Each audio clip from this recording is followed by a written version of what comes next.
রিয়া বলল, মারলে তুমি আমায়? আমি বললাম, হ্যাঁ মারলাম, কারণ তুমি আমার কলিজাকে নিয়ে বাজে কথা বলেছো। রিয়া বলল, ছোট লোকের আবার কলিজা? শোন, আমি চলে যাচ্ছি, কখনো যেন তোর এই মুখটা না দেখতে হয় আমার।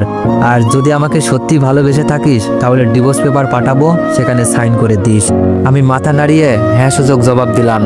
রিয়া তার সবকিছু নিয়ে বাসা থেকে বের হচ্ছে। এমন সময় রাইসা দরজার সামনে দাঁড়িয়ে বলল, মম তুমি কোথায় যাচ্ছ? রিয়া বলল, কে তোর মম? রাইসা বলল, মম মজা করো না তো, তুমি আমার মম, বাবার সাথে রাগ করো না, বাবাই তোমাকে অনেক ভালোবাসে। জানো মম, তুমি যখন অফিসে থাকো বাবাই তখন তোমার ছবি বুকে নিয়ে শুয়ে থাকে। রিয়া বলল, রাইসা সরো, আমার যেতে হবে। রাইসা বলল, না আমি সরবো না। মম তুমি যেও না। যত সব ছোট লোকের বাচ্চা বলে রাইসাকে ধাক্কা দিয়ে সরিয়ে রিয়া বের হয়ে গেল। বাসার নিচে তাকিয়ে দেখি সাহিব সাহেব দাঁড়িয়ে আছে। বুঝতে বাকি রইল না রিয়া এখন সাহিব সাহেবের প্রেমে অন্ধ। আর অন্ধ হবেই না কেন, একটা ল্যাংড়ার সংসার করতে কে চাই? রাইসার দিকে তাকিয়ে দেখি রাইসার কপাল কেটে গেছে। রাইসার কপালে রক্ত দেখে বুকটা ফেটে যাচ্ছে। রাইসাকে বুকে নিয়ে হাউমাউ করে কাঁদছি। এইদিকে রিয়া চলে গেল। রাইসা মাঝরাতে ঘুম থেকে উঠে মা মা করে চিৎকার দিয়ে ওঠে। রিয়াকে আমি কিছুতেই ভুলতে পারছি না। রিয়া চলে যাওয়ার 2 দিন পরই ডিভোর্স লেটার পাঠাই। ডিভোর্স লেটার সই করার সময় চোখের পানিতে ডিভোর্স লেটার ভিজে যায়। সেই দিন রাতে রাইসাকে বুকে নিয়ে অনেক কান্না করি।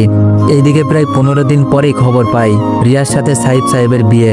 বিয়ের কথাটা শুনেই বুকের ভেতর চিনচিনে ব্যথা করতে লাগে। রাতে যখন রিয়ার ছবি বুকে নিয়ে কাঁদছি এমন সময় রাইসা দেখে ফেলে। পরের দিন সকালে রাইসা বলে, বাবাই নামাজ পড়ার জন্য ওযু কিভাবে করতে হয় আমাকে শিখাবা? আমি বললাম, কেন মা? রাইসা বলল, ওহ বলো তো শিখাবা কিনা। আমি বললাম, আচ্ছা। রাইসা বলল, চলো তাহলে। রাইসাকে যেমন যেমন বললাম তেমন তেমন করে ওযু করে নিল। রাইসা বলল, আচ্ছা বাবাই, আল্লাহ নাকি সবার কথা শুনে, তাহলে আমার কথা শুনবে?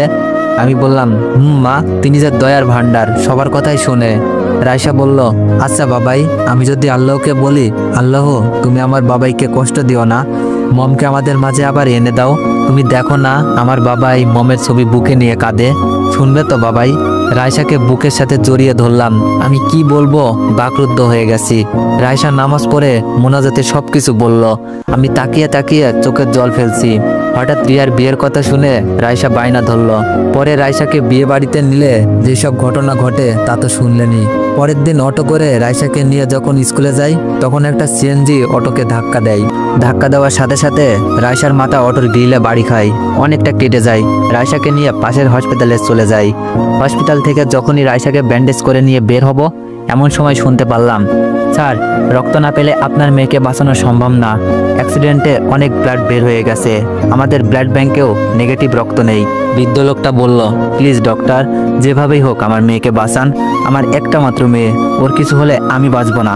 ডক্টর বলল, স্যার আমরা চেষ্টা করছি, রক্ত ম্যানেজও হয়েছে, বাট ঢাকার বাইরে থেকে ডোনার আসতে আসতে রোগীকে বাঁচানো সম্ভব না।